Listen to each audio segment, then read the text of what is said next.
reputation, comedian par excellence. But why? Why would they call him a comedian? What attribute does he have that sets him apart from everybody else? I mean, he's funny, yes, but so is everybody, yes. But how many people get the moniker God's comic? Didn't give it to myself, given to me by a very prestigious left-leaning magazine. But here I sit doing my own little podcast. Why? Because you are uninformed. Because you are walking through life like a zombie. Because you don't know what the truth is and you come here to get it. Well, by golly, that's exactly what I'm going to deliver. If this is your first time, buckle up. If it's your second time, kind of buckle up. And if you've been here every week, you know the drill. It's me, God's comic Brad Stine. This is Brad Stine Has Issues. And for those of you longing for a theme song, may I present to you this.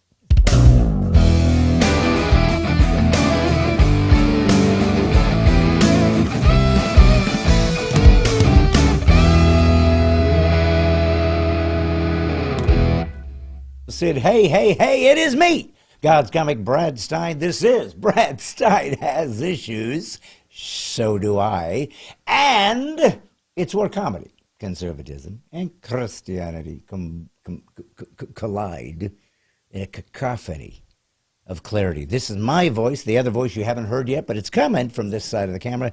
My son Wyatt, who exuded from my loins. Wyatt, how are you, son? Just another day, another loin joke. Yes, but a loin joke goes a long way. If you haven't noticed, I have really gotten a lot of mileage out of that joke. And it's not a joke. It's true. It's true. It's how we're made. God made people to make people, son. Do you have a person you made? Did you make a person by any chance? Because I did. I made you. You're here yapping away because I gave you a yapper. So maybe you should start being grateful. What do you mean lapping away? You've been talking over me for the past, 3 minutes at this point. Well, the most important thing, of course, is that we are here. It's Monday. We're still alive. None of us are dying that we know of in the next 3 to 6 hours. So, hey, let's hang on. Unfortunately, nothing comes up on my screen, so I don't know what that means, but I won't be able to watch everybody until Wyatt does a little commando crawl over here and fixes this for me. But in the meantime, I'm grateful to have you guys with me. The iPad broken again. Yeah, it's broken. And the reason it's broken is because it's a low-budget iPad, because I didn't want to waste people's donations on stuff like iPads. I wanted to put it into my wardrobe. Wyatt, I wanted to put it into to your new haircut. No, I didn't. I didn't give you a haircut. You know why? Because, son, nobody ever sees you, and that's the way we like it. Everybody out there, if you're brand new to Brad Stine Has Issues, my son, whose hand you just saw for a second, he's never shown on camera. And the reason he's never seen on camera, thank you, son. The reason he's never seen on camera is because my son is a humble young man. He's attractive. He's smart, he's funny, he's audacious. Just got back from a bachelor party for the weekend with his friend Brian Affolter, who's getting married. And boy, it was a bunch of buddies sitting together for a whole weekend at an Airbnb. 4 friends plus 2 extra brothers, so they were partying, right? No, because my son doesn't drink, my son don't smoke, my son doesn't go to strippers, my son just plays Magic the Game and Smash Brothers for the whole weekend, and he's a 27-year-old young man. Wyatt, tell us about your incredible weekend bachelor party. Was it all it was cracked up to be? Yeah, it was pretty fun. Yeah. We got, like you said, we got an Airbnb, which, honestly... Question for you. I get that the B&B part means bed and breakfast. What does the air part mean? The air part means that they will provide oxygen within all of the rooms so you won't suffocate. So regular bed and breakfasts don't? Is it oxygen not included for that? No, you pay extra. But the Airbnb, you throw it in for nothing. So that's a beautiful accommodation. Not everybody gets that. Some people go to a lacking Airbnb, and of course they wake up dead. That can't work. They can't wake up dead. They're dead, so they didn't wake up. That's the point. Okay, So why'd you bring yeah. it up? That's very. It's just a dark subject, and why you would lean that way when I was trying to bring my audience up and make them excited. I I don't know. literally said the word ale, and then you brought up this whole tirade of dying and stuff. So, People die without air, and you know it. yeah, but people also die with ale. Listen, speaking of dying with and without air, guess who was number one? Nick Kress and Carrie Tudor are watching with you. Now, That's Carrie a long name. That's a really long name. is Carrie with Nick today? I don't know. Maybe they're on the same device, but Saint that Nick makes is sense. Nick Kress. He is always there, always first, always taking care of one of my most loyal fans. Why is he loyal to me? I don't understand that. That's a good question. I honestly don't know. Yeah, I mean, it seems as though the man would have much more important things to do on a Monday night, don't you? I mean, I do. Jim Bronagh's here, looking forward to cooling off with some of Brad's truth. So why would you consider my truth cool? It's definitely yours. But is it cool? I'll stop like with what I said. air from a B&B. Nah, you're more like a helium. High-pitched and annoying. Sean Syriax here. Hey, and Wyatt. Michael Quackenbush, he's back. The Quackenbush is back. He was here last week, if I remember it. And the reason I remember is because how in the world could you forget a guy's name, which is Quackenbush? See, is that actually the last? I mean, I see the comment, the clear as day, but like, there's no way, right? There's no way. Rebecca Daly Dwyer's here. Hello from Bellefonte, Pennsylvania, with all of her typical icons. T.W. Smith, first time watch it on Facebook. Usually watch on YouTube, but you guys ignore the chat on YouTube. Yes, we do. Look, it's hard enough to get the chat to work on Facebook. Yes, we do ignore the... You're asking too much of us, honestly. If you are on YouTube right now and ignoring the chat, it's not because we want to ignore you. You know what? Actually, speaking of that, I'm going to go to YouTube right now.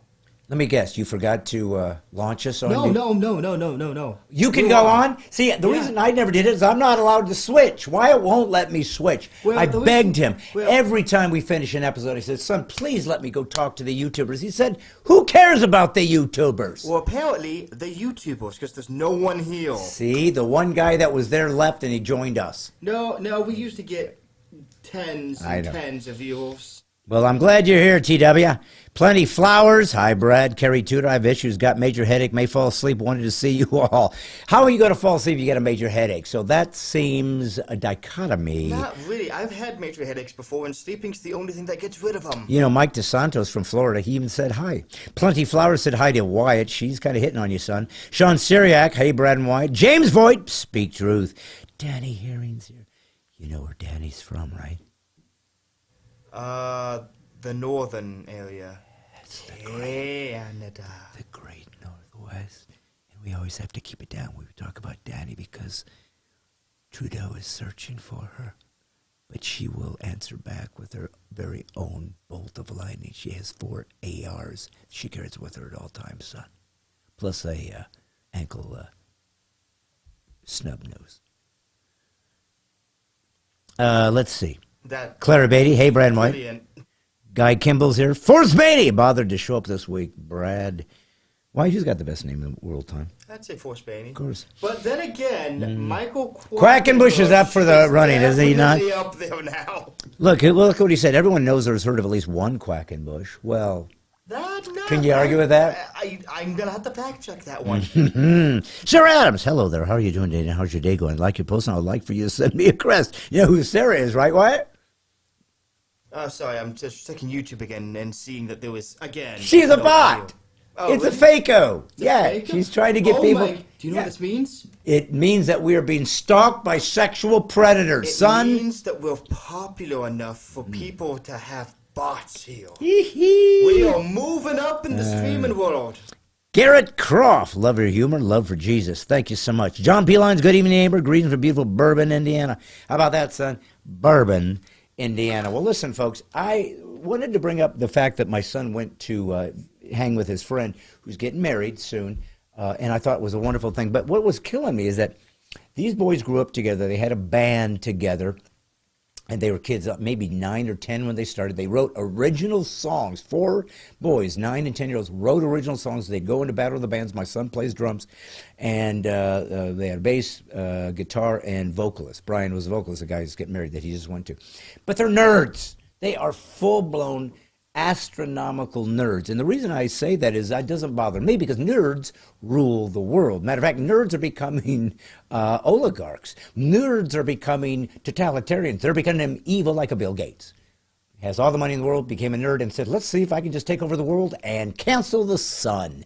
That's how sick these people have gotten. But I ran across a little clip on somebody else's Twitter, and it was humorous to me, and it reminded me of my son Wyatt. Now, you only know Wyatt from behind. You hear his voice. He sounds robust, strong, swarthy. But he's a nerd, a cool nerd, but a nerd nevertheless. So what? Show him the clip. It's only 30 seconds of a guy who was on a news, live on the news, discussing an incident that occurred to him. And I think you'll relate to him, because I thought, this is Wyatt and his friends. Go, son. We were in the middle of our tournament when my friend John said he found a body in the bushes over there. I ran over there because I'm a healing monk to try and help, but obviously my magic wasn't strong enough because the dude's body was missing a head. So my friend decided to try and use a necromancer spell, which didn't work, which I knew it wouldn't. And apparently we contaminated the crime scene because that spell uses a lot of glitter.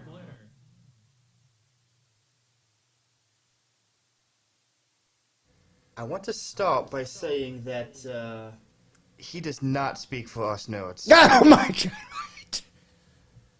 Oh, my gosh. What? Contaminated? That's your people, son. Contaminated a crime scene Wyatt. for a LARPing session. That's got to be a new one. Wyatt, he said that the necromancer's spell contaminated because it uses a lot of Have you ever seen a necromancer before? glitter.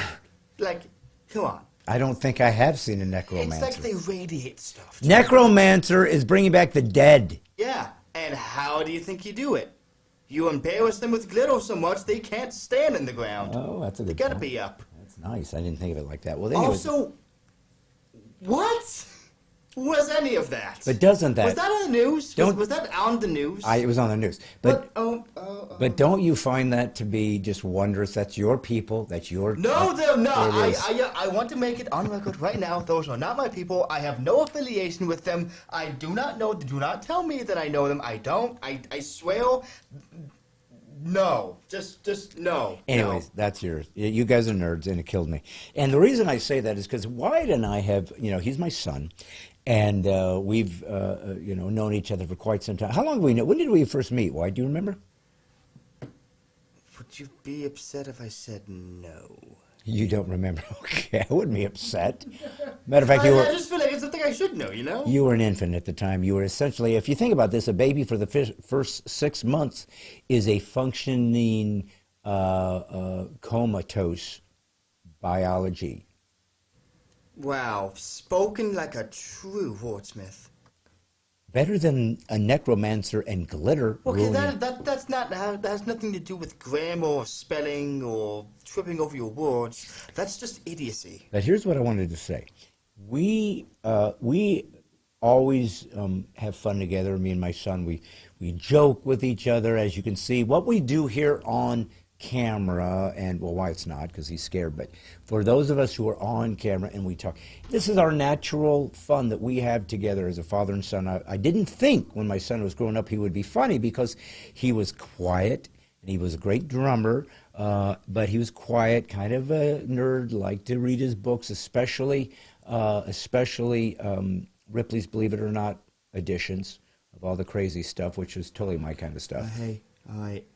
Guess who's the first person to comment on YouTube?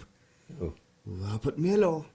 Robert Miller? Yeah, Bob and Donna watching from Florida again. Oh. And guess who's second? Who? Saint Nick. Nick shot over to YouTube? Yes, he specifically did it and said, "Hey Wyatt, I'm here." How do they do that? How can you do both? Okay, so Do you audience. need two different things? So I'm gonna have to teach this man how YouTube works. So normally, what you do is you go onto the internet, Yeah. which is where everything happens. Yeah. You type YouTube.com. I know how to get on that, but I mean, like, you can't be on the same computer and have like little screens. We would need another iPad for you. I see. Yeah, unfortunately. See, I don't want to not engage those folks, but I mean, I don't. I mean, listen, I know your ones and ones of YouTube fans are upset about it, but Son, we have to work with what we've got. Listen, I want to tell you something. If we had focused on YouTube, we could have built up, tens and tens of people. But we wouldn't have had all this wonderful people that we have here on Facebook. Yeah, but we would have had wonderful people on YouTube. That's true. Would they have been more wonderful? Would we have had a Force Bainey, a Quackenbush, a Saint Nick, a Karen Boyd? Would we have found them, or was it a serendipitous choice to lean towards Facebook? Why? I mean, how do you quantify wonderfulness? Is that like a thing you can study and measure? Transcendentally, yes. It's a sense of wonder, a sense of appreciation for people in your life that come and go. I didn't know any of these people before we started this podcast. I didn't know them, and now they're my best friends. They're the closest people to me. I often think of them and dream of them in my dreams. You've never seen or met any of them in person besides Nick. Okay, how else could I fake this a then? few more. How else could I falsify that I think of them regularly when we're not? You could bring them up in casual conversation. I just never have casual conversation. Well, I mean, we're not casual here. At this house, we are strictly professional. Listen a minute, my friend. I'm a comedian. If I'm having a conversation, I'm getting paid. Really? So how much does this cost me? This ain't costing you jack. I'm paying you, which a still isn't fair. I've never been paid for my entire podcast. You said you get paid for conversations. Are you getting royalties from these that I don't know about? Do I need to check with my bank statements or something by the end of this? Oh, how I wish I was getting royalties on this. But here's what I wanted to say to my people out there, because there's a lot of people out there that are fans of the show, believe it or not. And there's others who are trying to assess if they want to become fans of the show. And there's other who are just bots that are just trying to get sell their wares on the internet and their Yeah, I would get rid of them, but I don't think I have the power to do that. Okay. Well, maybe you need a necromancer. Well, I need glitter. I need at least 5. I think Amazon sells 5 pounds of glitter, right? I would hope so. Oh no, I should send that to people I like. Well, listen. Just 5 pounds of glitter. Have fun. But I want the people to know that when we joke about stuff together, we do it all for ourselves. We enjoy each other's sort of repartee. So the other day, I was in the hot pool. Now that is the word we use for jacuzzi, which is really the trademark name of a guy that invented this type of thing, but it's really called a spa, I guess. I thought it was a jacuzzi. Well, it's not. It's kind of like Kleenex. It's a brand name that people now used for everything, but jacuzzi is not. Oh, yeah. It's a hot tub or something. What's the name? Hot tub. I think it's a hot tub. Anyway, right. Doesn't matter. We were in it together. In my little grandson Uriah, he used to call it the hot pool, because we'd have a pool and then we'd have one over here, and he said, "Can we go in the hot pool instead of the cold pool?" So, anyways, we just called it the hot pool in honor of Uriah. But I got stung by a bee, a little sweat bee. I guess they call it a sweat bee. I don't blame them. They're out roaming around in the middle. Do bees sweat? Well, son, it's July. You're jumping flower to flower. You're hot. You're sucking stuff in. You're bringing it back to the hive. The queen is working your butt to death. You're not getting nothing. You're not getting paid. You're hoping your honey isn't stolen by one of those human creatures. Yeah, you're probably sweating a lot. Oh, wait, hold on. You said it bit you or stung you? Okay, so it stung me, and I said I said to you, it stabbed me. It's like, these are animals that they're like, because you said I love bees. They're like cute little bees flying. are fantastic. They will not hurt you unless you antagonize them. Wasps and hornets. Where is my flamethrower? Right. Now, here's the thing, though. I said, you said they're cute little things that fly and sweet. I said yes, until they stab you, because they have the ability to stab you.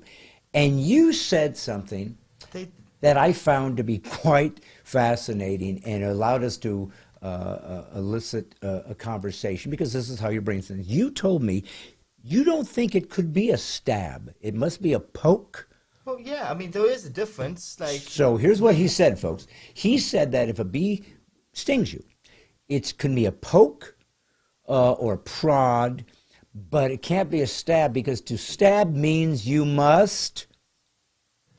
I mean, it has nothing to do with the method you're doing it. It's the diameter of the blade. And you said the volition. Oh, yes, volition. To stab, you have to have just a deliberate act. You can stab something with a knife, but if something falls on a thumbtack, that's being poked. Yes, but if the bee, which has a dagger on its butt, chooses to stab me, it stabbed me. And by the way, a blade that is conical is still a blade and can still stab. Okay, yeah. Like an ice pick in the eye. You got stabbed. It's not a blade. It's not serrated. So would you guys agree that a bee can stab you? No, it's poking, not stabbing. The intention is only half the equation. You also have to worry about the diameter of the blade. You cannot be stabbed by like a needle. You get poked by one. Can you be stabbed by an ice pick? I don't know. Are they big or small? They're about the size of... An ice pick? About the size of a pencil... I don't know, like the tip of this right there. Okay, the tip of that? No. But if it was the whole body, then yes. Oh, my Lord. This distinction matters. We wouldn't have two separate words if they didn't have distinct definitions. Well, anyways, guys, the jury's out. Can a bee stab, or can only sting and poke? And B, can you stab with something out that is the diameter of a pencil letter below? It's no longer stabbing, it's poking, even if the perpetrator meant to shove it into your eye. All right. So enough of this uplifting. I also like this comment by Plenty Flowers, ironically, who just simply says, it stings you. Yes. Should we have a third category for stinging? No, we can barely get through these first two. Yeah, fair enough. Oh, my Lord. You are omitting the injection of the poison. You are omitting the injection of the... Poison. It's not poison. It's venom. Poison means that you eat it and then it makes you sick. Venom means it's injected into you. I am a nerd, dang it. Well, I don't know. I'm all this time, I should have seen it coming. Son, you are a nerd. Your people were the ones that tried to resurrect the guy with no head. How did I not see this? It makes so much sense now. Why you chose bowling as your sport? Hey, I made it to the bowling team. I was on the field with the other sports teams. From a dictionary definition standpoint, I was technically in a sport. Kind of.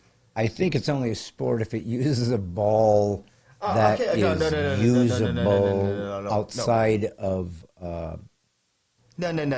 Real talk, though. Is it safe to say that the definition of sport could be any physical activity involving a ball of some kind? Because I can't think of a single sport that doesn't involve a ball of some kind. Yeah, it's not even... Badminton. A shuttlecock is kind of like a ball. No. Yeah, it is. No. It's I'll tell you one thing, though. If you get hit hard enough with a shuttlecock, it stabs you. I don't really think so. I think that's more of a prod. Hey, archery. Okay, I guess so. Boom! Okay, good. Okay, good. That's high hurdles. High hurdles? Long jump. Pole vault. Okay, no. Those are skydiving. Those are sports, though. They're not sports? No, the high jumping, long jumping, whatever. That's not a sport? That's not a sport. It's in the Olympics. It's not a sport, though. Sports have teams. Tennis is not a sport because you're playing one-on-one. You're not a team. No. What are you talking about? Look, you have completely screwed the pooch on this one. No, I'm telling you. Again, I'm not saying every sport has, but I just said it's a valid definition. A sport, it's like squares and rectangles. All squares are rectangles, not all rectangles are squares. Not every sport has a ball, but all balls are involved in sports. No, they're not. Yeah, they are, I think. Are they? No. I don't know. The Earth is a ball. No, actually, it's not. It's not a perfect sphere. It's more of an egg shape. And eggs aren't balls. Oh, my Lord. Wyatt, let's cut to the chase. Finally. Today is a special. Oh, Glenna Hanway saying Wyatt is right. Interesting. Thank you for the... what? Yeah. Wyatt is right about what? Skiing, disc. Okay, good ideas. Skiing. Okay, horseshoes. I could have said that. Let's see. Yeah, I mean, seems like the... Water skiing, I saw. So, in other words, you failed so No, I didn't. miserably. No, I didn't. I didn't say every sport had a ball. You did! I said every ball had a sport. I think. Honestly, at this point, I've lost track of what's going on here, so I could be saying anything. Every ball has a sport is an interesting theory, but what about a crystal ball? Not a sport. Competitive clairvoyance? Ah.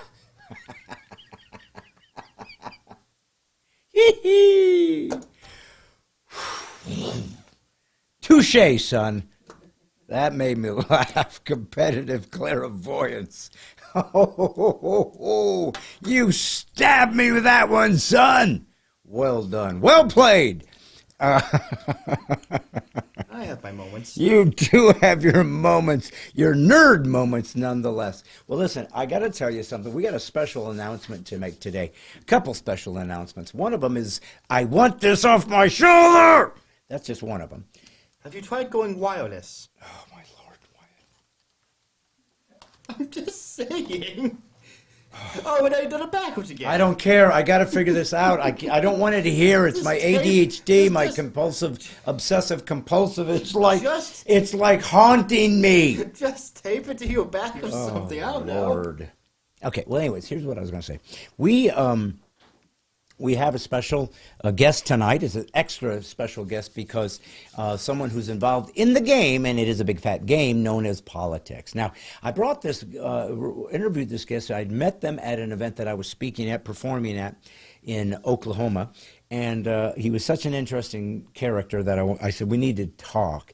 Because I said, my people out there in Stine Has Issues land care about what's happening in America. They care about the loss of free speech. They care about the loss of religious liberties. They care about the reintroduction of racism as an okay thing through CRT. And just the evil of this Marxist sort of ideology that's now part of academia that is forcing people to lower standards at all levels to try to allow people who couldn't get in by competence to get into medical, and to the pilots, and to engineers, and to things that are just literally, I mean, it is such a chaos and such an anarchy of a destruction of success, of merit, of science, of progress. Ironically, they call themselves progressives, and they are destroying progress because of this equity construct, and this diversity and equity, inclusion, and all of this lies designed to make people comfortable with being incompetent. But nevertheless, here we sit.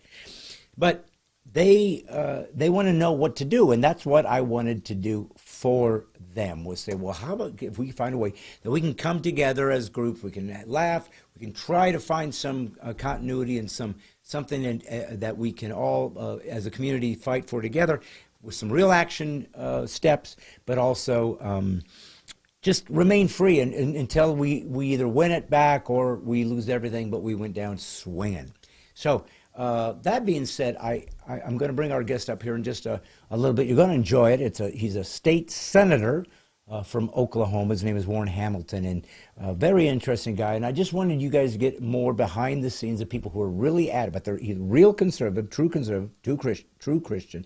So what are the actual ones? Because you guys have heard me say a million times, the Republicans are all corrupt. Democrats obviously are corrupt.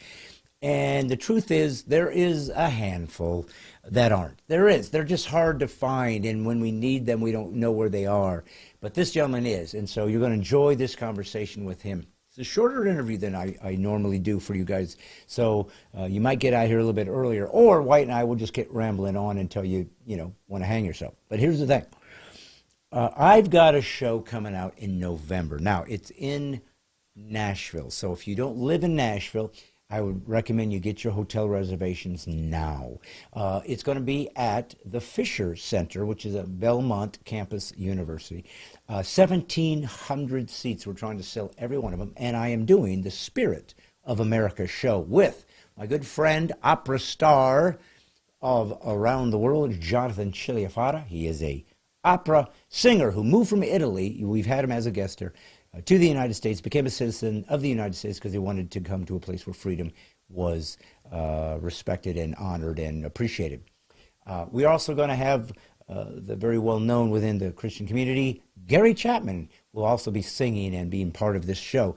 And I will be doing comedy, but also we'll be talking about America and remembering it, our history, our heritage. What does it mean? How do we stand? What got us here? And what must we do to keep it?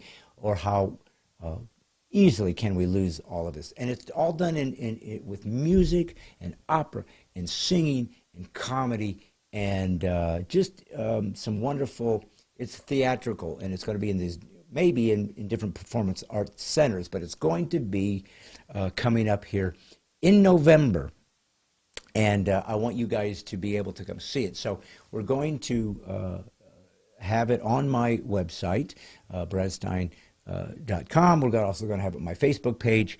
But tomorrow, August 1st, tickets start selling tomorrow at the Fisher Center for the Spirit of America. So if you know people, if you want to come out, if you've never been to Nashville, you'll love it. It's cool. It'll be in November. It'll be cooler. But come on out, have some fun, and come out to the show. Or tell people you know of in the Middle Tennessee area, maybe southern Kentucky or southern Indiana.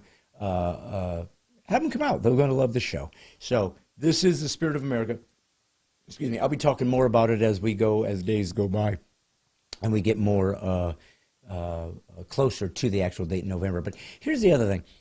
The militia of the mind. Now, this is something I've been talking about for quite some time now, and that is this company I was talking about, this group I was talking about, of us, guys like us out there. If you're new to us, if your last name perhaps is Quackenbush, for example, you're new to us.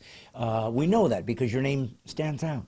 And if you are part of the militia of mine, and some like Nick and Karen and I think Force probably has joined. I don't know. But they're already have joined, and we're still in process of trying to figure out how to do these T-shirts. I always wanted to put the numbers on, but the problem is we're finding out that to do each individual number will make it so what is it? It would make it difficult to pay for it. You can't buy it in the quantities because they have to make each number different. So we're trying to figure out is there a way to make some decals and that can be, ironed on. So anyways, but the Militia of the Mind logo and the Mighty 10,000 is, that's going to be there. And your number will be there, but we're just trying to figure out a way to put it on the shirt. So we're going to figure it out. But in the meantime, you'll be able to get the shirt. But you're going to have to buy them unless you pay a higher initiation fee. It's only $3 a month. I wanted to make it cheap so everybody could do it. But we got together as a band of 10,000 people standing up for truth, liberty, freedom, and making a stand in America and finding ways that we can participate in our little communities to defend this nation and see if we can restore it back to freedom. I don't know if we can, folks. I don't know, but I'm trying. This podcast is like my little Anne Frank diary. You know, that young lady that was hiding from the Nazis in this place in an attic and writing her memoirs, her notes about what she was experiencing. Just a young girl, naive, not knowing what could happen. She didn't know she was leaving a legacy for those, because she was going to die. She wasn't going to make it.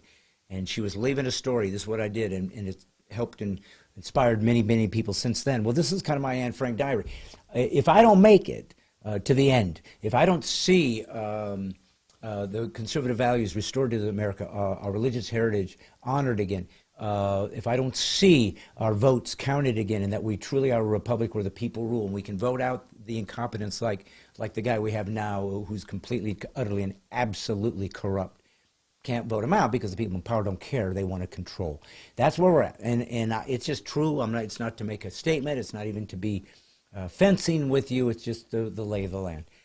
So I don't know if I'm going to survive. I don't know if I'll end up in a gulag. I don't know if I'll end up in a jail. I don't know if I'll end up dead. I don't know if I'm going to have a heart attack. Who knows? But this will be left. This will last forever. They can try to wash it out, but people can record them and hide them and send them out to places. I know Wyatt will do it, because Wyatt, you're not going to die. You're going to live forever because you just have you're just lucky like that. Not me. Listen, I'm just going to say I've got plenty of glitter. I'm staying for a while. You are the ultimate nerd. But here's the deal. So if you want to be part of us, the mighty 10,000 people who identify as an American, that you care about the sovereignty of our borders, you care about freedom, religious liberties, you care about First Amendment, Second Amendment, you care about defending our nation to the point of it cost you your life. That's what it means to be an American, used to be. Then join the mighty 10,000. When you go to bradstine.com, just sign up. It'll be your name, number, your email, so we can have contact. They'll ask for $36. That's the whole year. You're part of it. And then I'm going to build the back end of that with people that will be on it. One of them is a guest we'll have coming on here a little bit, that is a lawyer that will help you if you have had a persecution or fired or something because you were making a stance for your religious liberties. They will come in for free, and they will defend you. That's what they do. That's their ministry. That's their group. So this is the kind of people I'm trying to energize so we can make this happen. So just go to bradstine.com, join the Militia of the Mind, be part of us. We're looking for the mighty 10,000, the first 10,000 people that give $3 a month will be part of this launch of something that's trying to fight back for, as citizens, as peasants, revolt, if I might add. So the other thing that I did want to mention before we go to our guest, Wyatt, I didn't say this to you, but I'm going to, since you're here, and I always like to catch you off guard. And that's not hard to do, Wyatt, because you're somewhat incompetent. But I was thinking to myself, we've done this for so long now on Monday nights. I don't know how many episodes we've got under our belt now, son. And you don't even wear a belt. That's the irony. But do you even wear pants? I don't know. He's usually in boxers. But here's the thing. I thought to myself, what if we tried kind of a bonus show? We did a show, let's say, on another night. I'm not trying to change our Monday nights. I mean, we've done this long, I don't want to mess with it. But I thought, what if we just tried a bonus night, maybe a Wednesday night, maybe this Wednesday, maybe a Tuesday. I don't know. Maybe not a night, maybe a day. Not because I want to lose my people. You're my people. You're the ones that started this thing. So I would never abandon you. But I'm just curious, if we tried something, would it change the numbers of people that watch live? We get a lot of people sharing it by the thousands afterwards, but the live is reduced. So we got 61 right now. Started out at 100, and so, but that's not unusual that your live event is not as well received. People are off doing stuff, and they're not always there around at 7 o'clock Central Standard Time for Facebook on Mondays. But I wanted to try because not only did I want to see if it would change the numbers, just as an experiment, right? You're trying to do your best you can. You want to be wise and prudent with what you guys have entrusted me with, this ministry. But also makes me wonder, would it bring other people into the fold? You guys will always be with me, I would assume, because you appreciate what I do, and we made a little family. But I'm curious, would other people show up? Would it help us build and grow? Could it become a twice a week thing? I don't know. I mean, if it grew to such a degree, we'd be doing it at least, a couple times a week for sure, I would think. So anyways, I just thought I'd throw that out there. And if you guys have any thoughts about that, if you think there's a night that might be interesting to try, I was thinking a Wednesday, but maybe a Tuesday. I mean, we ended up on Monday because it was Corona and nobody was doing nothing on Mondays, so I just chose that night to keep it, figured it would be wide open. But I don't know. I just thought I'd throw it out there that maybe this week, maybe next week, we'll try a bonus on a night that isn't the Monday, just to see what happens, just to feel it out, Wyatt. And if you don't want me to, son, I'm not gonna. I don't, because I know you'll cry if this is getting too much for you. And I feel like you're tearing up right now. Wyatt, is it because you long for Mondays? Is that what it is? It gives you your worth? No, not really. I just don't really think it's gonna work. And that just means more things for me to do for no payoff. So if those are the tears you're talking about, yeah. Okay. Well, anyways, glad to know my son's ready to jump in with his old dad and see if we can make a go of this thing. Glad to know I raised a kid that's going, look, this Monday is rough enough, but now you're going to throw me a curve and have me come in on a Wednesday? I never said I wouldn't do it. I know you I'm wouldn't just do telling you it's not going to work. Well, why wouldn't it work? Well, because, first of all, you're trying to see immediate results to something that could probably take weeks or even months to materialize, if they even do. All right. And you're doing this as like a 1 or 2 off experiment. Is there something wrong? I'm just saying, this is sort of the kind of thing you commit to. But that's the point. This is just an experiment. It's just it's like a bootleg. It's like nefarious ninja show. Nobody knows what's coming, and it's here, and then it's gone. It has anything to do with this at all. Okay. Well, I know, and I know that you're a big ninja fan. But listen, I just wanted to see to my people out there if they thought that might be something interesting, and if any of you guys would even show up.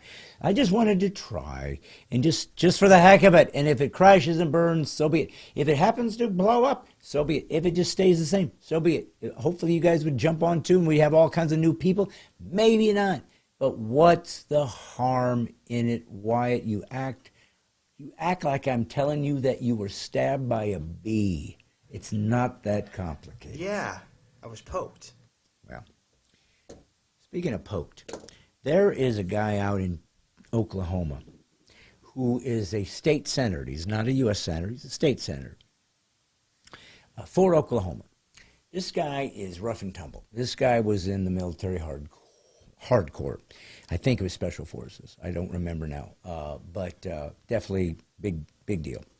And he is a Oklahoma State senator, and his name is Warren Hamilton. Now, he really talks about Washington. He talks about D.C. He talks about the State House. He talks about Oklahoma, which is the most conservative state, I think, in the U.S. And yet even it has its deep battles of those who are fighting with their Marxist agenda to destroy America. And, of course, they have to undermine the red states because they're the only ones that are profitable. They're the only ones that prove that Marxism doesn't work. They're the only ones that prove that what they believe absolutely blows. So they have to destroy it so that they can make everything look equitable. In other words, everything is crappy. That's what's so beautiful about equity. It's not bringing everything up to a level of proficiency. It's making everything crappy so A, everything looks the same, and B, they don't look like they failed because everybody's in the same miserable boat. That's progressivism. That's CRT. That's DEI. That's Marxism. That's communism. That's cancer. That's a failure. And that's what's being promoted by the Democrats. I get it. The Republicans are cowards and have failed us miserably. But you Democrats, holy crap, you are all in on the lunacy. You are demonic. You've lost it. Oh, well, when you face God. Say hello for me. I'll be off in my mansion watching you descend quickly. Well, folks, I want to bring this guy on because I think you're going to enjoy him. You're going to like him. And we got some great guests coming up in the next few weeks. We're actually getting down to I had such a pile, and I said, we got to keep knocking these down till we get closer to real time, and then I'll start interviews again. If you have any ideas for interviews or people you'd like me to interview, let me know, and we'll try to do that. Please join the Militia of the Mind. Please get 10 people to join too, $36, and or join for them. Heck, get their email, fill it out, pay it off, put their name in their email, and they're in and give it as a gift, Christmas gift. But for those who give 10, I'll have something special. Just let me know if you got 10 people to sign up that you are responsible for, and I'll give you something special. Send you something special. Maybe I'll do a shout out for you, for a friend, for a birthday gift for someone that maybe some of you fan. I don't know. I'll do it on my phone, send it to you, you know. But we're going to get to 10,000. We're going to have a mighty 10,000, and we're going to build an army, a peasants' revolt, a militia of the mind, and we will fight back, and we will go down swinging, and hopefully we'll rise from the ashes, and we'll remember America, the greatest nation we've ever seen in history. So, folks, I am so grateful that you were here with us. You went along the ride of the bee stab. You went along the ride of the guy that tried to raise the dead guy. You went along the ride of my son's nerdiness, who said that if there's a ball, there must be a sport. This was our lead up to a more serious and sobering look at politics in America. But I want to give you the behind the scenes so that you can see what's really at hand and see if you can get to praying, fighting, voting, and seeing if we can, in fact, remain a republic. So, Oklahoma State Senator Warren Hamilton, right now, on Stine Has Issues. Enjoy, if you can. All right, guys. Well, as you know, as God's comic, I am duty-bound to bring you the greatest, most amazing guests that God has created on this great green earth. The guest that we have today is very special to me. He's a very moral, virtuous man. And the reason I know that is because he has a lot to brag about for what he has accomplished in his life, and he won't brag about it because he's a moral and virtuous man. So just one more thing for him to brag about that he won't. But this particular gentleman I met at an event that I was doing for Understanding the Threat, for a fundraiser for those who are trying to defend America as citizens in the United States. It is our last great hope, as the original creation of this nation was, with just citizenry decided they were going to defend freedom and liberty, whatever might come its way. So this particular man not only was in the platoon, I can't even say platoon because I wasn't in the Army and they didn't train me how to say it, but he was a platoon leader, a West Point graduate, which is more than most of us will ever be able to say, and a helicopter pilot, which means this guy is crazy. He's got to have scars we don't even see. But the most important thing is he is a patriot. He loves God first, he loves his family, and he loves this nation. And if we do not have warriors in this country, in this battle right now, we will not survive. So I am grateful to bring on Oklahoma Senator Warren Hamilton. Let me find my little thing. There it is. Hey, brother, how are you? Not bad. Thank you for having me, Brad. I really appreciate it. Well, I can't know anyone I would rather have on. Listen, I know that the floor is about to reconvene here shortly, so I want to get as much information out of you as possible. So just to start, it's going to be a little of a technical element, but I think for some of people who are watching, and believe it or not, I get people from around the world, don't ask me why, that watch me. Can you quickly differentiate between a senator of Oklahoma and a Oklahoma State Senator? So, yes, thank you for the question. So we have two senators in our federal delegation. Every state does. And our senators are Senator James Lankford and Senator Mark Wayne Mullen. And so the state of Oklahoma, so that's in our federal delegation. And at our state delegation, we have 48 senators. And so because of the Reynolds v. Sims ruling from 1964, Supreme Court said, and I think erroneously, that every state, even if they have a bicameral legislature, has to have proportional representation in both of the houses. And so what that means for us is that each of us Oklahoma state senators represents roughly 80,000 Oklahomans. Okay. Now, I want to kind of jump in because, again, we know that you have a time constraint. You're actually doing some business over there. But I think that it's really, I want to get your angle because you're in the game. I mean, a lot of us theoretically talk about what's happening in America. We talk about the political realm. We talk about the culture at large. But the truth is we are a constitutional republic. So my vote, which is sacred to me, I willingly give to people like you. when I vote for you to say, please take my ideas, my thoughts, my ideologies, my perspective into the House so we can get bills and legislation that are consistent with the views that I hold dear and true, and especially that are constitutional. Well, we have now find ourselves in a place in America unlike, I think, any place maybe we've ever seen, and we've had some rough times in America. So let's just cut right to the chase, brother. Have you ever seen in this nation more existential threat to liberties and freedoms for America than we are living in right now? And that includes the Civil War. Now, is that hyperbole, or is there something happening right now in this country unlike anything we've ever seen before? I do not think that what you've said is hyperbole. Those that will say that it's hyperbole, if they don't truly believe that, then there's an angle to it. Warfare evolves over time, and so when we were facing, when our nation was facing the Civil War, there was a very, very, very high likelihood that it was going to remain a conflict that we were going to work out for ourselves. The similar situation now with the ability of people to travel quickly around the world, I see that this is the division that we have, while not as, I don't know what the word is, bold, I guess, as the war between the states, it is every bit as much of an existential threat because of two things. Not only just the ability of our nation's enemies to come in from around the world and directly or indirectly sabotage us, but also from the very ideas themselves, which are an anathema to our Declaration of Independence and what our country was founded on.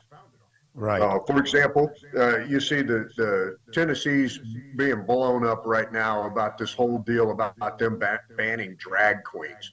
Well, nobody's banning anything. They're just saying you can't have it in school. You know, we don't ban alcohol, but you can't get communion wine in school. Yeah. You know, and so that's kind of where we're at with this. And the media, frankly, they're not doing us any favors.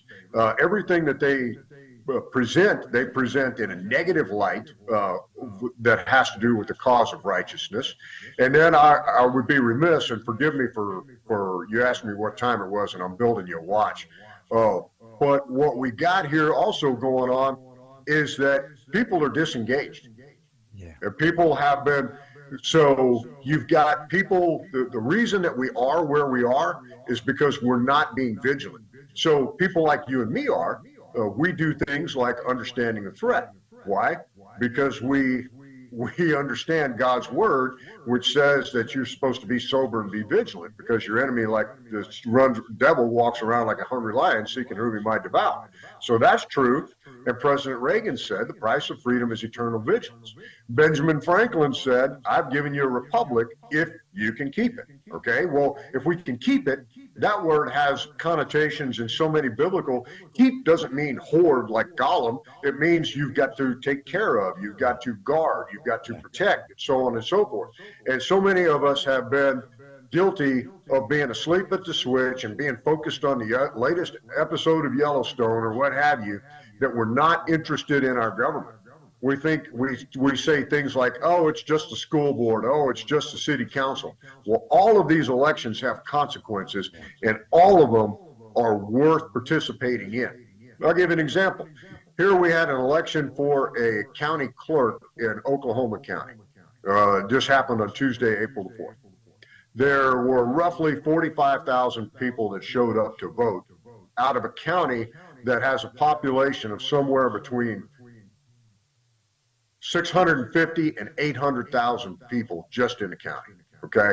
So what that tells us is if we've got less than 10% of the population that shows up to vote, and that's discouraging. I mean, look at our history during Reconstruction and the Jim Crow South. We had people that faced,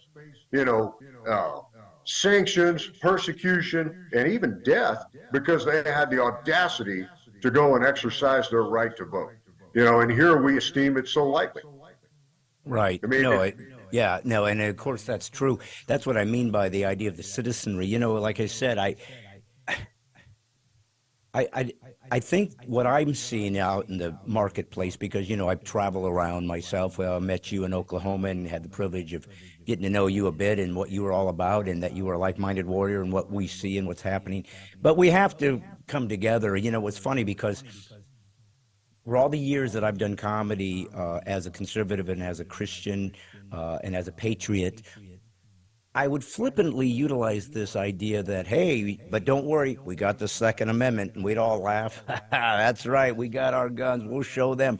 They can't ever overtake us because we're the ones that are, you know, have the ability to defend ourselves against totalitarian government. Well, what we couldn't have anticipated is that just because you have a gun doesn't mean you know how to utilize it properly, and I don't mean the mechanics.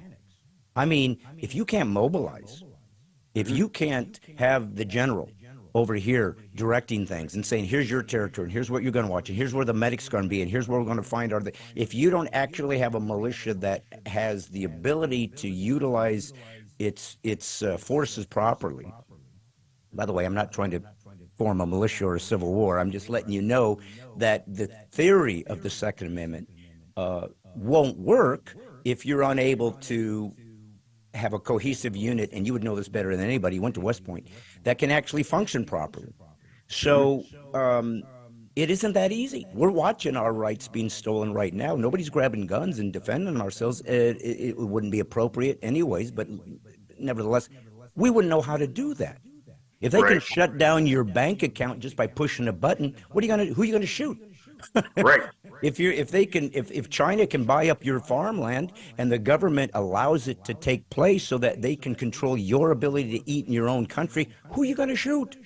So we are dealing with a completely and utterly corrupt Washington, D.C. They are not going to help us. They have sold us out. I'm talking about Republicans as well as Democrats. As a matter of fact, to me, the Democrats at least have shown their hands. At least they have the courage to say, we're demonically controlled and we don't give a crap. We're in, we've sold out. But the Republicans, who were supposed to check and balance us, said, vote for me and I'll take care of this. They became Judas to me. And to me, Judas a traitor to me is worse than a demon, because at least they told me they were on my side. So again, is there anything that I just said that, again, is over the top, conspiracy theory, or do you see the corruption in D.C. as almost unfixable, that we literally have to sort of start over? I mean, you tell me where we're at. So I don't disagree with anything you said. I do think that the corruption is fixable. However, the only thing that's going to fix it is for us to remember. There's an old song called "You Got to Dance with Who Brung You." Okay. Well, if we expect things to get fixed here in America, we're going to have to acknowledge who we are as Americans, or who we're supposed to be. And so there ain't but one that's going to fix it, and his name is Jesus Christ. Yeah. So until we fall under the lordship of Christ, that is, we can have the Harvard educated egghead economists come in and try to do this. We can have the most moral philosophies on the face of the planet. But getting back to the nuts and bolts and the practicality of this, so in temporal things, so you'll have Republicans that'll come up and say, we don't want to push too hard, because if we lose these seats in these quote unquote moderate areas, then the Democrats will take it over. Well, I hear you, but if you're nothing better than the Democrats, then really if you're Democrat light, then all we're doing, we're not moving the needle. We're just fighting a delaying action. Yeah. And the only reason we fight a delaying action is so that we can do like Sam Houston did in the Battle for Texas. He delayed battle so that he could make sure that his forces were ready. Yeah. But if all we're doing is thinking that we're going to delay, and that the enemy is somehow, and by that I mean the enemies of the United States, that they're somehow going to go, oh, we have enough, we'll just let it go, let the Americans have what they want. That's never going to happen. It's never happened anywhere else in the world. Yeah. And so we're foolish, and we're living in this fairy tale land if we think that we can somehow compromise and appease enough that that we'll just be left alone. We're not dealing with people that are moral people. No. They'll promise whatever they need to promise in order to get us to relax. Well, and clearly, and I've thought for a long time. And look, I'm just a comedian, brother, and I'm just a regular layman, right? So, but sometimes maybe the regular guy, the farmer that's out toiling the soil, is the wisest, perhaps. They see things for what they are. They're not clouded by some ideology or philosophy, or they're not bought out. But to me, China has such hooks in America, and is controlling, I believe, the Biden administration, frankly, and at least many of those in Congress, Senate, that are either beholden to them because they're being paid off, or being controlled because they're compromised for something they have been filmed doing, or something to that. I mean, I really believe this is espionage at a level unprecedented. So again, I probably would sound like a lunatic to some people that I'm saying, but of course, when I think it was C.S. Lewis paraphrased, if everybody is running off a cliff and one guy's running the other way, he'll be considered the crazy man. He's the only one that sees the truth, right? And so I want to get to something real quick, because this is important. You mentioned Jesus Christ. Now, Jesus Christ is God, period. There's never been a man like this in human history. There's never been a book like the Bible in human history. It is the original book, the actual standard by which all ideas and logos comes from. That's just history. I don't care if you like it. I don't care if you believe it. I don't care if it makes sense to you. I'm just giving you truth. We are at the end of the age. I'm just giving truth, and you deal with it as you please. At least if you go to hell, somebody loved you enough to warn you. But here's the deal. There are Jewish folks in America. There are atheist folks in America. There are, Muslims or agnostics, whatever. And because we are a Judeo-Christian nation, because of that, we give you the right to not believe in what we believe in and still have freedom. Only Christianity does that. You can't go to a Muslim nation and be given the same dignity and respect as a Christian. They will not allow that. Christians do, because it's truth. It allows freedom and autonomy to humans, like God gave us from the very beginning as free agents in the garden. But we also have a country, because it is e pluribus unum, many, we have to have one foundational principle that we understand about who we are as a DNA, so we can be cohesive, but different points of view and so forth. How do you inspire and sell the idea of virtue and morality, Judeo-Christian, which is the Western Cultural Foundation, without sounding as though you're trying to shove a particular religious belief down somebody's throat? Because I need any atheist that's a patriot. I need him. Okay, if you're a Muslim and you care about this nation, its freedom, I kind of need you. If you're a Catholic, I need anybody right now who cares about liberty more than comfort. So can you kind of find a way that we are inviting these folks to see this as a benefit to all, and it's not us trying to sort of shove a particular religious belief down their throat? Does that make sense? It does. And the way that I would explain it is this: hey, I'm a Christian, and I would hope that, by the way, I've got atheist friends, agnostic friends. I've got a few Muslim friends, Hindu friends, and people that's like, hey man, that's not my bag. That's fine. Jesus Christ has never forced one soul to do anything. And if I'm gonna, and we don't, as Christians, we don't convert at the tip of a sword or from the barrel of a gun or through, I'm not gonna trade with you. We don't do that, okay? Because a forced conversion is no conversion at all. And what glorifies Christ is when a person says of his or her own free will, I want to be like Jesus. Not, I did this because you're going to cut my head off or set me on fire if I didn't convert. And so I've said this years ago, but the Muslim, the Jew, the Hindu, the agnostic, the atheist,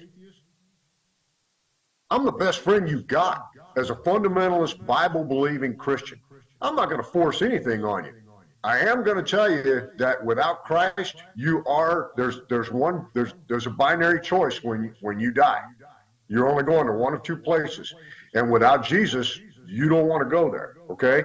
But I don't do anything to make you go one of those two places. That decision is that is a personal decision between you and God. I don't get a vote. God's not asking me, hey, what do you think about Brad? Should we let him in or banish him to an eternity in hell? I'm not in the equation. God's smarter than I am, and God created heaven, so God makes the rules on who goes there and who doesn't.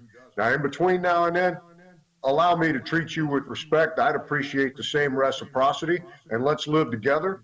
And, you know, you work out your own salvation with fear and trembling, and I'm going to work out mine. But I'm acknowledging the self-evident truth that this country is what everything good about it is because of God's blessing. And so this is this nation, you know, there's the Hashemite kingdom of Jordan, there's Islamic Republic of this and that, everything else like that. And then you look at all Europe, it's all secular, okay? Hey, Germany, it's for the Germans, and England is for the English, and so on and so forth. Well, this place was founded by Christians who wanted a place to go. It's the only place in the world like that. So if you don't want a place that is fundamentally Christian, that's okay. You can go somewhere else.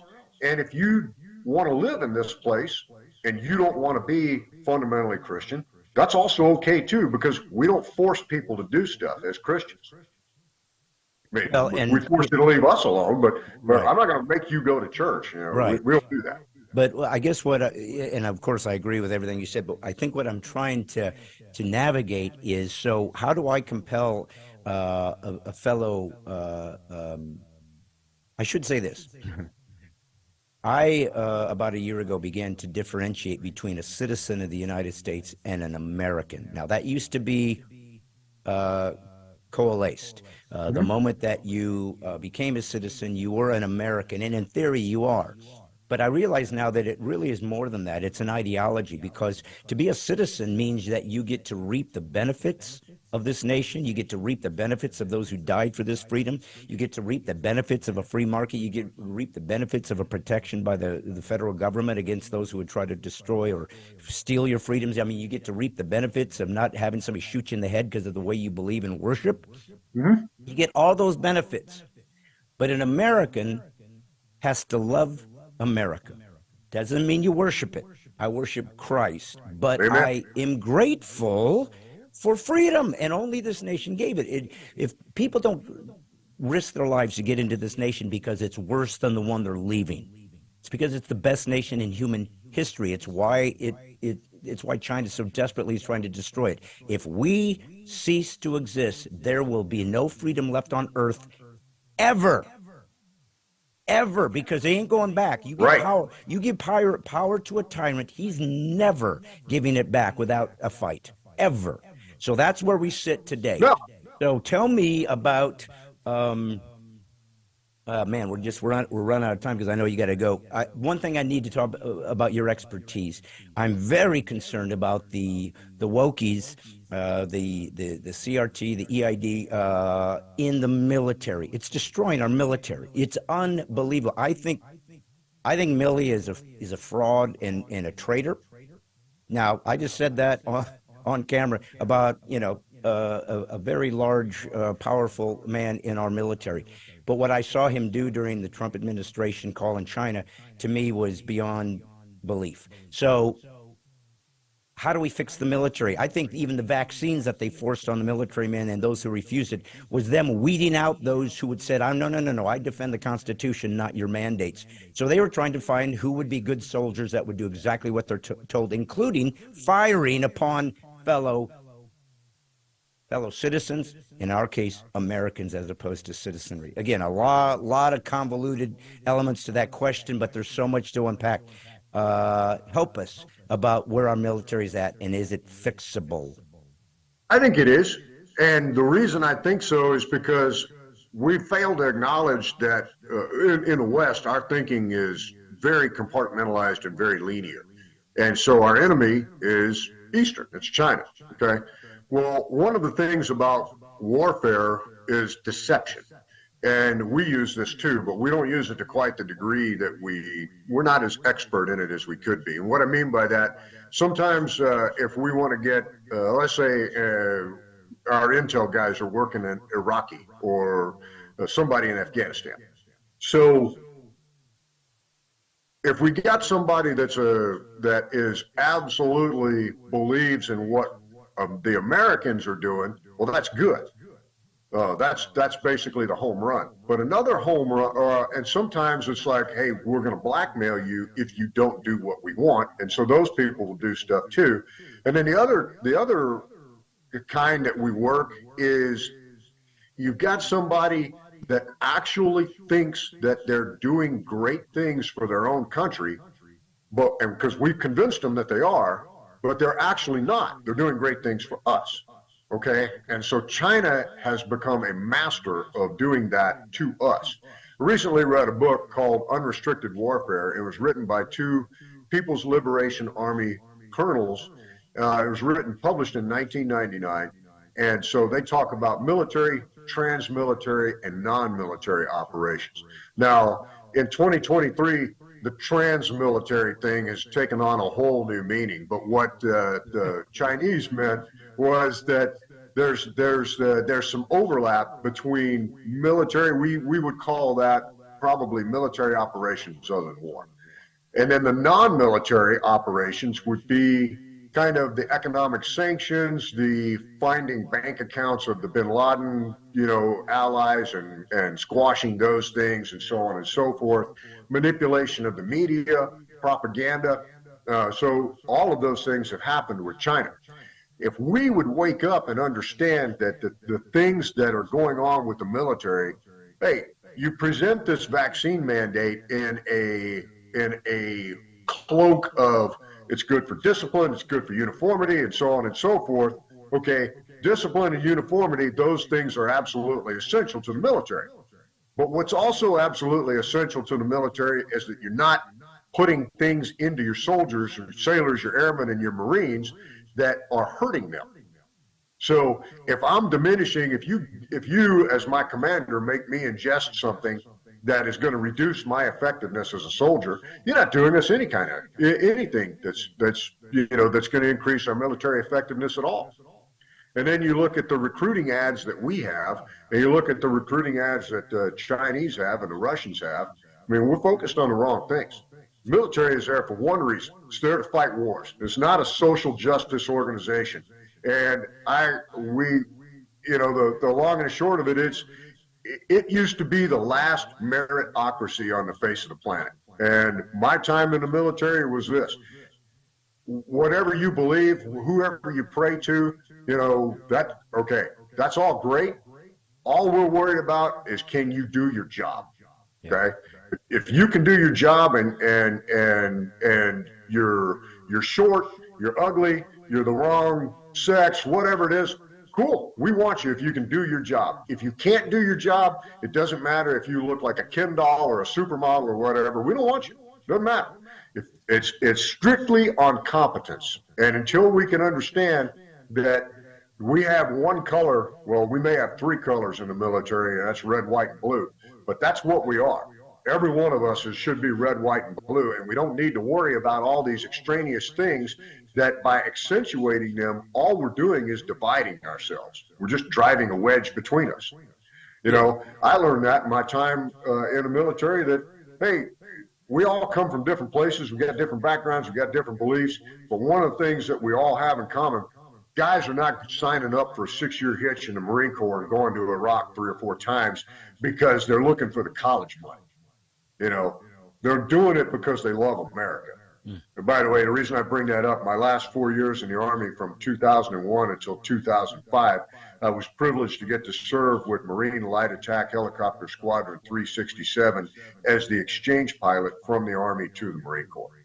So that's my in with the Marine Corps. So simplify, devils. Amen. Well, listen, so I have said for a while, listen, whenever you say the word militia, of course, that has been hijacked by leftists to sort of fearfully make us feel like we're trying to insurrect against the government. Of course, they always utilize words and redefine them to fit their narrative. If you burn down buildings and riot in the name of Black Lives Matter, it's a peaceful protest. If you are protesting what you believe is a fraudulent presidential election, it's insurrection. It's simply utilized as a weapon against those who, every one of us who want to stand up against freedom and see the tyranny that's taking place are considered an insurrectionist. And now, of course, former president has been indicted, or because of they don't want him to win because he's an outlier. He will not. He doesn't need the money, doesn't need the lobbyists, doesn't need it. If the man would just simply say, I made a mistake on the vaccines, I think he would probably go over the top as to what how he might be supported. But I don't know, brother, other than to say that we're in perilous times and D.C. isn't the answer. I know there's men like you and women, Christy Gnomes and maybe Lauren Boeberts and different Marsha Blackburn's thinks that I believe are true believers and true conservatives that are trying to fight against the frauds. But the truth of the matter is America was built on a republic, that the people would rule, and that those who go into D.C. are elected to represent us, not to rule us. So they are simply fellow citizens that are simply delivering the message to the government. So tell me, as someone who's in the game, who thank God is in the midst of the fight and watching how the machine works, for those of us who are citizens and Americans who feel hopeless because we don't see justice. We see this two-tiered system. We see those of us who stand for things being arrested. We see moms and dads going to school boards saying, I don't want the pornography taught, and the FBI gives them a visit. This is ridiculous. This is militia time, and I call it the militia of the mind, that we're going to outthink them, outlive them, outpray them, outbelieve them, outfight them. But we have to do things. We can't just wring our hands. So tell me, as a warrior, tell the citizenry that watch my show who desperately want to refine America's virtues and morality and absolutes. How do we fight? What can we actually do proactively to feel as though we have a voice and a chance to change the direction of America? So you hit on a couple of them. We outthink them, we outfight them, and we outpray them. And it's a militia of the mind. And so, you know, this is all nothing new. This happened to the nation of Israel in Egypt. It happened to the nation of Israel under the Philistines.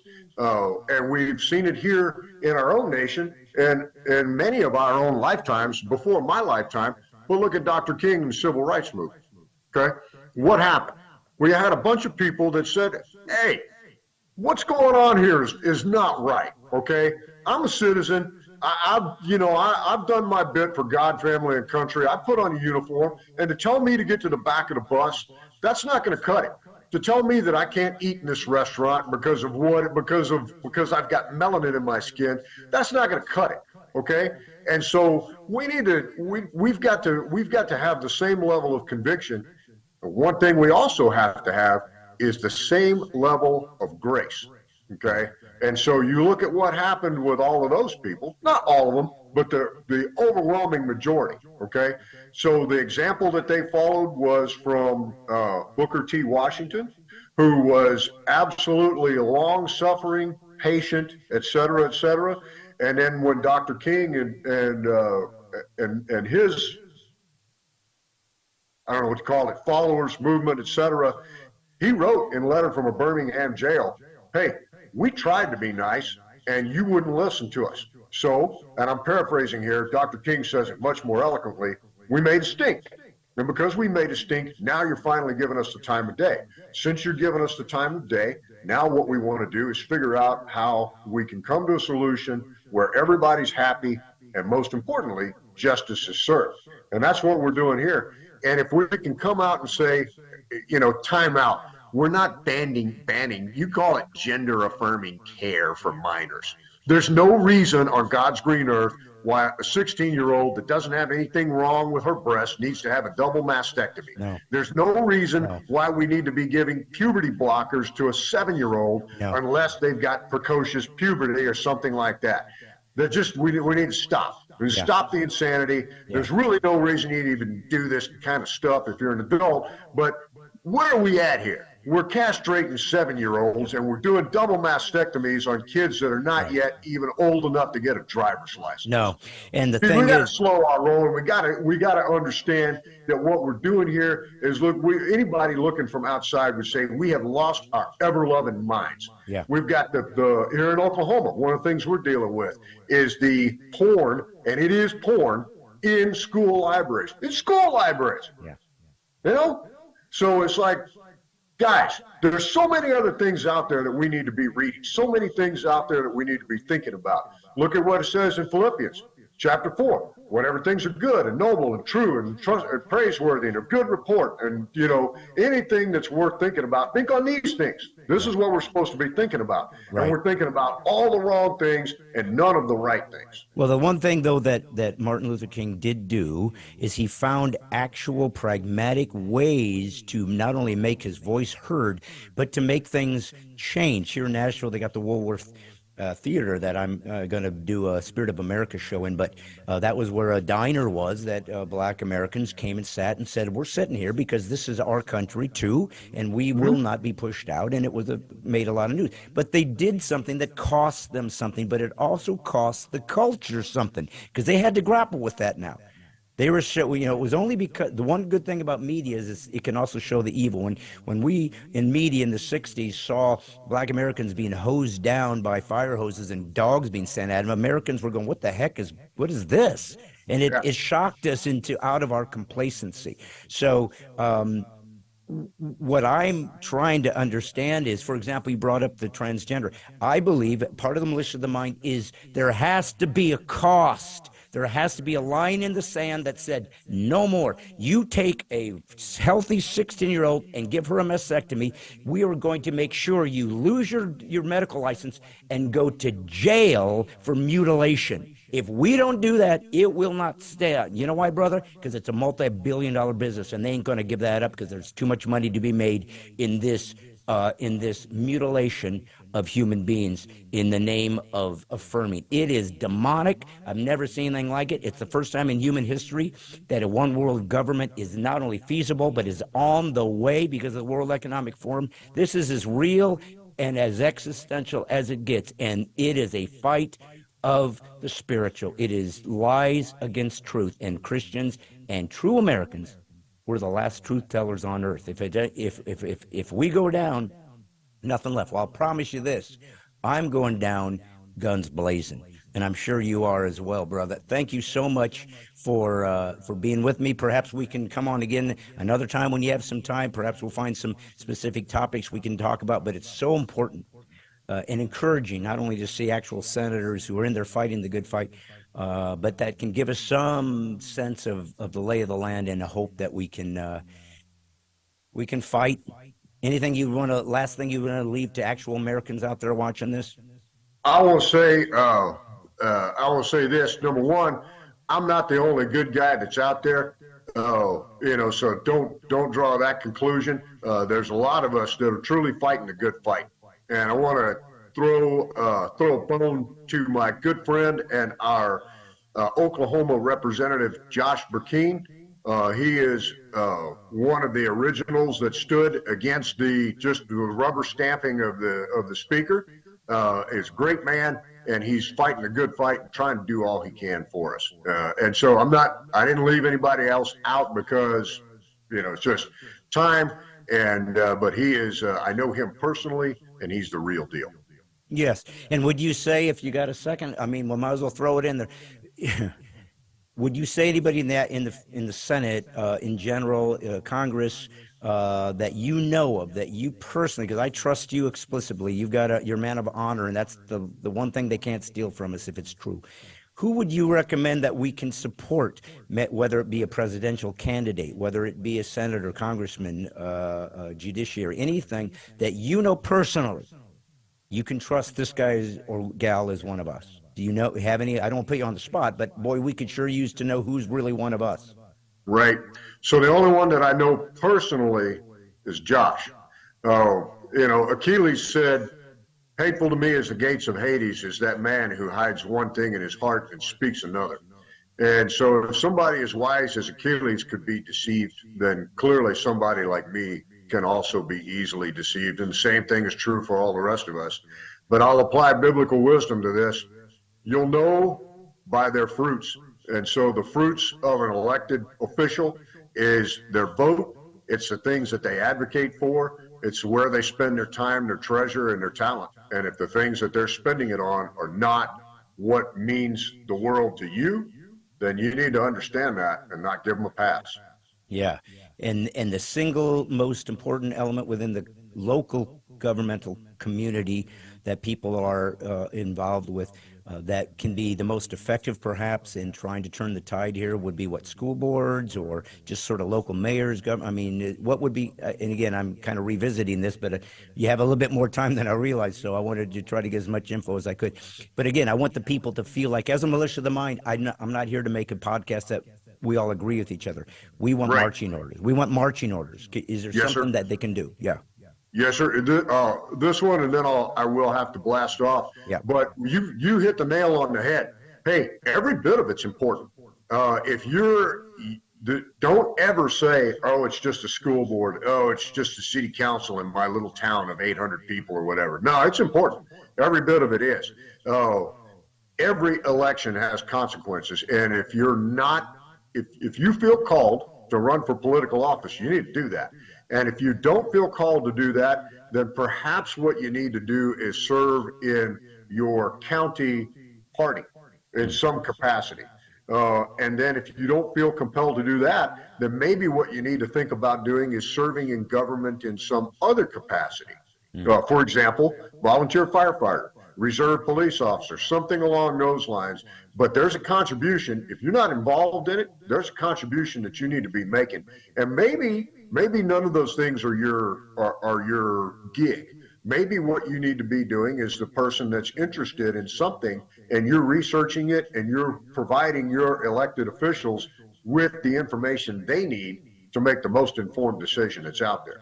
And so maybe that's what you need to be, or maybe that's what a person needs to be doing, but you need to be doing something, and nobody gets to be along for the ride. Amen. Well, for the first time in my lifetime, I realized that it's time for Americans and Christians in the United States to realize you better decide what you're willing to die for. That's how important and how real this really is. Folks, thank you so much for watching. Warren Hamilton, a true patriot, a true Christian, a true conservative in Oklahoma, the most red of all states, still having to fight. That's how, if it's that tough in Oklahoma, think about Massachusetts, think about, California, think about why the battle is so real.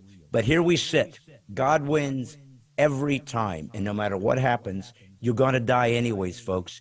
Die like a man. Go down fighting, fully charged, fully educated, and go down saying that I will stand for truth. I have no other. Thank you so much, brother, for being on here and for what you fight for. I am God's comic. Didn't sign up for this, didn't want to do this, just wanted to be funny.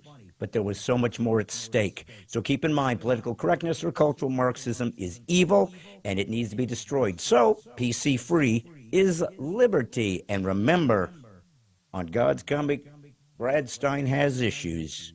I'm not doing much. I'm just putting the woke back to sleep. God bless you, America. Hang on.